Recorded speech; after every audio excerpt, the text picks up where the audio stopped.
The mirror caught my reflection just as I finished pinning up the last stubborn strand of hair. I studied the woman who looked back at me, poised, composed, yet somehow restless. At 39, I had every reason to feel confident.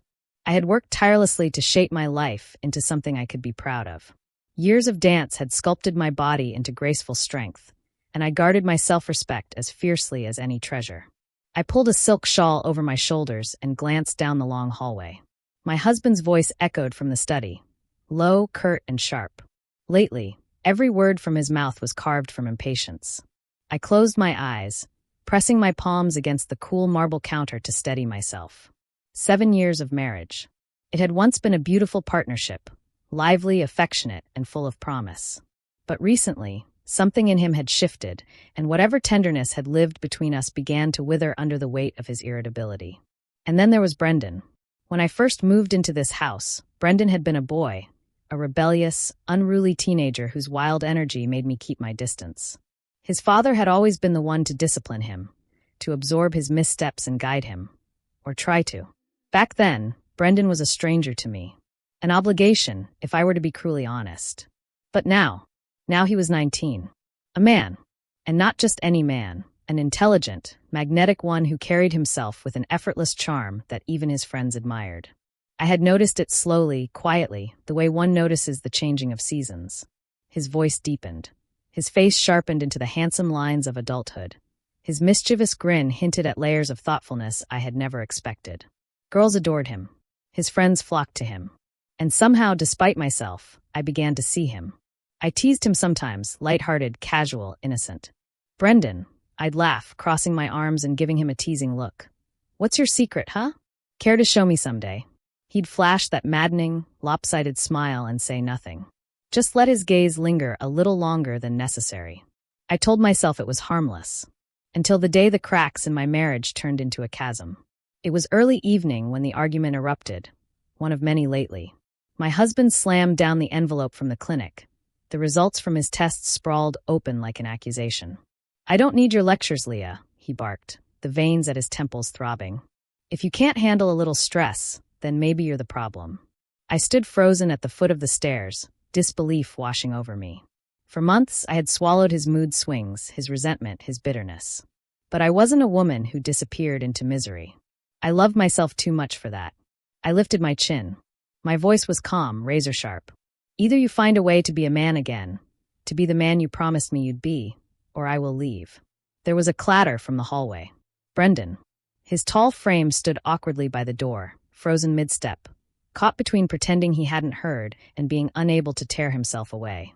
My heart hammered in my chest. I turned away sharply, giving my husband one last glance, a warning, a farewell, I wasn't sure which, before disappearing into the sanctuary of the guest room. That night, the house seemed charged, brittle with unspoken words. Brendan was different after that. Subtler, more deliberate in his movements when we crossed paths. His touches, brief, incidental, lingered just a fraction longer. His smiles, boyish before, grew heavier, more knowing. And I felt the tension coil inside me like a ribbon winding tighter. I told myself I imagined it, that the lines we lived behind were still firmly drawn. Until the night I broke. It was late. My husband was in another of his black moods, pacing the living room like a caged animal. The sharp sting of his words lashed out again, unwarranted, cruel. I sat there, numb, feeling my spirit crack under the weight. Without thinking, my fingers curled around my phone. I didn't hesitate. My heart knew what it needed before my mind could protest. "Take me out of here," I texted. Brendan's reply came almost instantly. "Where are you? I'll come get you." He was at a bar with friends, but within 20 minutes he was pulling up outside. I slid into the passenger seat without a word, the leather seat cool against my burning skin. He didn't ask questions. He just drove. The city blurred past us, a symphony of lights and shadows. We ended up at a nightclub, someplace loud, anonymous. I laughed for the first time in weeks as we danced under pulsing lights, our bodies moving with reckless freedom. His hands were firm but careful at my waist, and for a moment, I allowed myself to forget, to simply feel. Later, in the soft hush of the hotel room, the inevitable happened, a collision of months of silent yearning, of forbidden longing left unchecked. I should have stopped it. I should have remembered who he was, who I was supposed to be. But when his hand brushed mine, tentative, almost reverent, something inside me melted and gave way. He looked at me then, not with the clumsy lust of a boy, but with the raw, unguarded devotion of a man who had chosen me, against every rule, every expectation. The world outside blurred to nothing. The morning light seeped weakly through the thin curtains, casting a pale gold haze over the room. I woke before Brendan, my heart pounding in my chest, my body aching with the weight of realization. He slept beside me, his breath slow, his face softened into something almost innocent. My throat tightened painfully. In sleep, he was still the boy I had once overlooked in the chaotic mess of becoming a stepmother. But last night had changed everything. The silk sheet tangled around my waist felt too heavy, too real. I pulled it tighter around me and swung my legs over the edge of the bed, grounding myself in the cool touch of the floor beneath my feet. My mind screamed at me, "What have you done, Leah?" I stood and crossed the small room slowly, my every movement measured, silent, as if noise alone could wake the guilt gnawing at my chest into full-blown devastation. A whisper of fabric behind me made me pause. "Leah." His voice was raw with sleep, but there was no mistaking the note of fear tucked beneath it. I didn't turn around. "I should go," I said, my voice thin and brittle. He shifted, sitting up behind me. "Please don't." The quiet plea nearly shattered me. I closed my eyes, forcing myself to steady my breathing. "This was a mistake," I said, forcing the words out, shaping them with all the strength I could muster. "You know that, Brendan." Silence. And then the bed creaked as he stood. I felt him move closer, the heat of him wrapping around me like a second skin. For a moment, neither of us said anything. We just breathed, caught in that dangerous space where everything could still collapse with one wrong word. "I don't regret it," he finally whispered, his breath stirring the hair at the nape of my neck. "I couldn't. Not when it's you." His words sank into me like a slow, devastating tide. I turned then slowly, against my better judgment. He stood there, bare, vulnerable, his hands at his sides, not reaching for me, just waiting for me to choose. "You don't understand, Brendan," I said, my voice breaking. "You're too young. I'm married to your father." His jaw tightened at the mention of his father. A shadow flickered across his face. "He doesn't deserve you," Brendan said, his voice low but firm. "You know that. I see the way he treats you. I've seen it for a long time." I shook my head. "That doesn't make this right." "It doesn't make it wrong either," he said stubbornly, stepping closer. His hands hovered at my arms but didn't touch. "Leah, you think I don't know my own mind? I'm not a kid anymore." I pressed my hand to my forehead, feeling the world tilt dangerously. He sounded so sure, so absolute, and part of me, the part that was so starved for kindness, for attention, believed him. "I can't," I said almost to myself. "We can't." He reached out then, not touching my skin, but cupping the side of my face with the gentlest touch, brushing the wild strands of hair away from my cheek. "You've always been fiery," he said, his lips lifting into a soft smile that sent a painful ache through me. "Sharp. Unbreakable." I blinked rapidly, fighting back the tears that threatened to spill. I had been strong for so long. I couldn't crumble now. "Brendan," I whispered. I wanted to warn him, to shield him from the consequences that would surely come crashing down around us if we weren't careful. But he only shook his head, like he already knew. "I always noticed you," he said, his voice low, fervent. "Before you even knew my name. I used to watch you dance in the studio. You were so full of life, like nothing could ever dim your light." I closed my eyes, the memories burning behind my lids. The sound of the music, the endless hours perfecting every movement, every line, feeling alive in a way I hadn't felt in years. "When you smiled at me," Brendan continued, "even if it was just teasing, it made me feel seen. Like maybe I wasn't just the screw-up son my dad yelled at." My heart cracked, jagged and raw. I placed my hand on his chest, meaning to push him away. Instead, I found myself feeling the rapid beat of his heart against my palm.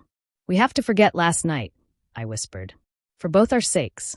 He nodded slowly, not in agreement, but in understanding. His eyes never left mine. "Okay," he said softly. "If that's what you want." It wasn't. And he knew it. The ride home was a quiet, delicate thing. Fragile, as if one wrong word would send the whole world crashing down around us. When we pulled up to the house, the late afternoon sun was beginning to dip behind the trees, casting long, uncertain shadows across the driveway. Before I stepped out, Brendan caught my wrist gently. "I'm not going to pretend like nothing happened," he said. "But I'll wait. However long it takes, Leah." I didn't answer. I couldn't. I slipped from the car, my heart a screaming, shattering thing inside my chest, and walked into the house, into the life that was suddenly too small, too hollow, too suffocating. I was careful, deliberate, wrapping myself in the illusion of control like a dancer composing a careful, practiced routine. I kept my steps light, my expressions neutral, my conversations measured. I avoided Brendan whenever I could. At dinner, I focused on my plate. In passing, I nodded but did not linger. But passion, once awakened, does not die so easily. It was in the way Brendan looked at me, not with the shy glances of a boy, but with the sure, simmering intensity of a man who knew what he wanted. It was in the way he brushed past me in the hallway, letting his hand graze mine for just a second too long. In the late evenings, when my husband retreated to the study and Brendan and I found ourselves alone in the kitchen, or on the back porch, or even just sharing a fleeting glance over the rim of a coffee mug, I tried to deny it. I tried to tell myself it was nothing. But the truth was I liked it. I wanted it. Brendan was everything his father wasn't, fiery, passionate, alive. But there was something even deeper that drew me to him. He was kind. He listened. He noticed when I was tired, when my hands shook after another argument with my husband, when my laughter was a little too brittle. He didn't just want me, he cherished me. And slowly, terrifyingly, inevitably, I began to fall in love. It wasn't just the stolen kisses or the frantic touches behind closed doors, though those burned hot enough to make my knees weak. It was the way he brushed hair out of my face when he thought I wasn't looking. The way he defended me when my husband's voice grew sharp. The way he looked at me, as if I were some precious, fragile thing worthy of reverence. It couldn't last. It didn't. One evening, it all came crashing down. We were in the living room. My husband sat on the sofa, his face a mask of suspicion. I knew that look, the way his eyes narrowed, the way he drummed his fingers against his knee. He had noticed. And for once in my life, I didn't flinch. I didn't back down. I see the way you look at him, he said, his voice low and dangerous. I stared him down. My heart thundered, but I stood tall. And if you see it, I said coldly, then you already know. He surged to his feet, fury flashing in his eyes. You're my wife. You think you can just, throw everything away for some kid? We have nothing left, I said, my voice trembling with the force of what I was admitting, even to myself. You lost me long before Brendan ever found me. Behind me, Brendan entered the room, his jaw set like stone. Don't talk to her like that, Brendan said, stepping between us without hesitation. You treated her like garbage for years. I'm not going to let you do it anymore. My husband's face turned a dangerous shade of red. You ungrateful little, he spat, his voice rising, but Brendan cut him off sharply. Pack your things, Leah, Brendan said, his voice calm, steady. Unshakable. We're leaving. Right now. I stared at him, stunned, my heart lodging somewhere between terror and wild, desperate hope. But I began, glancing at my husband, at the life I was about to tear apart. No buts, Brendan said, reaching for my hand. His grip was firm, warm, grounding. You don't deserve this. You never did. And I swear to you, no matter what happens next, I'm going to make your life better than you ever dreamed. I nodded, the decision already made deep inside me. Upstairs, I rushed into the dressing room, grabbing essentials. A few outfits, my passport, my grandmother's necklace, the little things that tethered me to who I used to be. The whole time, my hands shook, but not from fear. From freedom. Downstairs, Brendan was still arguing with my husband. But as I descended the stairs, duffel bags slung over my shoulder, Brendan turned and our eyes met, and I knew I was making the right choice. Without looking back, we walked out the door. The first days were terrifying. We slept in motels, kept our phones off, kept our heads down. I would lie awake at night sometimes, staring at the cracked ceilings, wondering what I had done, what future I had condemned us to. And every night, Brendan would pull me close and whisper against my hair. I've got you. I'll always have you. Just trust me, Leah. Slowly, impossibly, life began to rebuild itself. 6 months passed. I watched Brendan grow in ways I never could have predicted. He poured himself into the small automotive business he had started with his best friend. Long days at the garage, late nights studying business plans and marketing strategies. And it paid off. The money started to come in, first a trickle, then a steady stream. Enough to rent a small, beautiful apartment just for the two of us. Enough to buy me a proper ring, simple, elegant, resting on my finger like a quiet promise. More than that, he treated me like a queen. Not just with gifts or grand gestures, but in the ways that mattered. He asked how my day was. He kissed my forehead when he thought I was asleep. He listened, truly listened, to the dreams I thought I had given up years ago. Every morning, when I opened my eyes and found him beside me, I felt the aching, humbling certainty that I was finally where I belonged. I had spent so many years being tolerated, managed, ignored. Now I was cherished. I never thought it would come from a 20-year-old young man with messy hair and oil-stained hands. And yet, here I was. Home.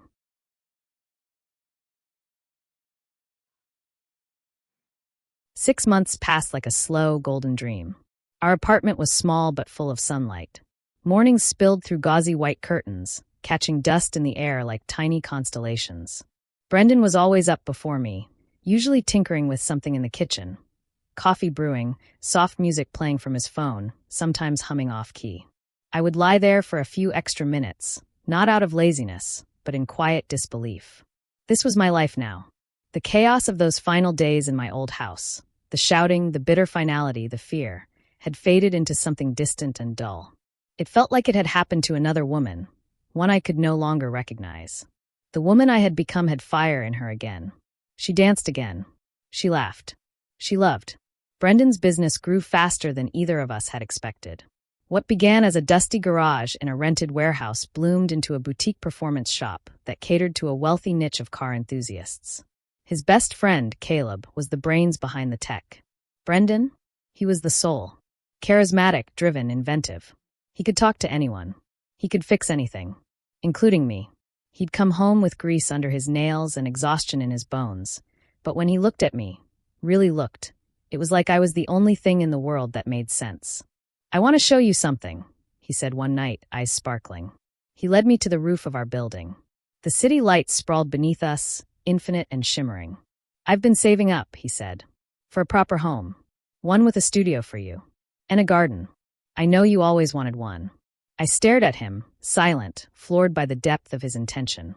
"You're barely 20, I whispered, overwhelmed. "And you're 39, he said, tugging me into his arms. "So together, we're 59. Still young." He grinned. "Just means we have to live smarter, faster, and better than anyone else." We stood there in the cold, wrapped in each other and starlight. I buried my face into his chest, breathing in the familiar scent of him. Warmth, metal, and something soft I could never name. I didn't say I love you that night. I had already said it. 100 times, in 100 different ways. In the way I kissed the bruises on his knuckles. In the way I danced for him when no one else was watching. In the way I chose him every single day, even when the world told me not to. But sometimes the world stopped talking. The calls from my ex-husband stopped. His threats, his guilt-laced texts, they eventually withered into silence. I never told Brendan what the final message said. "You'll regret this. One day he'll leave you too." "He won't," I had replied. I didn't have to explain why I knew that. I knew because Brendan didn't just desire me, he respected me. He wasn't trying to replace his father or save me from anything. He saw me, the full, complicated woman I was, and chose me anyway. I would never forget the night I came home late from class. I'd picked up a part-time position teaching dance again. Not because I needed to work, but because I missed it. Missed the sweat, the music, the ache of muscle and purpose. He was waiting up for me, dinner on the table, candles lit like something out of a dream. "I just wanted to remind you," he said, brushing my hair back, "that you're not a second thought in this house. You're the center of it." Tears burned in my eyes. Not from sadness. From relief. He meant it. Every word. And I had never, not in 7 years of marriage, not in all my performances, not in the arms of anyone before, felt so utterly safe. We moved into our new house in spring. It was a modest bungalow with white shutters, a small fenced-in yard, and 2 workspaces. One for his cars and one with floor-to-ceiling mirrors and polished wood floors just for me. I remember standing in that studio barefoot, my fingertips grazing the bar. He leaned against the doorframe, arms crossed, watching me. "Brendan," I said softly, this is more than I ever dreamed." He crossed the room slowly, hands settling on my waist. "Then let's keep dreaming." And we did. Our love wasn't perfect. There were moments of doubt, of course. Times I questioned our future, when I'd lie awake wondering if the world would ever see us without judgment. But every time those doubts crept in, Brendan reminded me, not with words, but with actions, that what we had was real. He never made me feel ashamed of our age difference. He never made me feel less than radiant. In fact, he made me feel like the most beautiful woman in every room. Sometimes I caught girls his age looking at him, their gazes full of curiosity, maybe envy. But Brendan only had eyes for me. Always me. And I knew, without question, that I had done the right thing walking out that door all those months ago. Because the man I'd left behind had never truly seen me. But Brendan? Brendan looked at me like I was the life he wanted. Not a chapter, not a complication, but the story itself.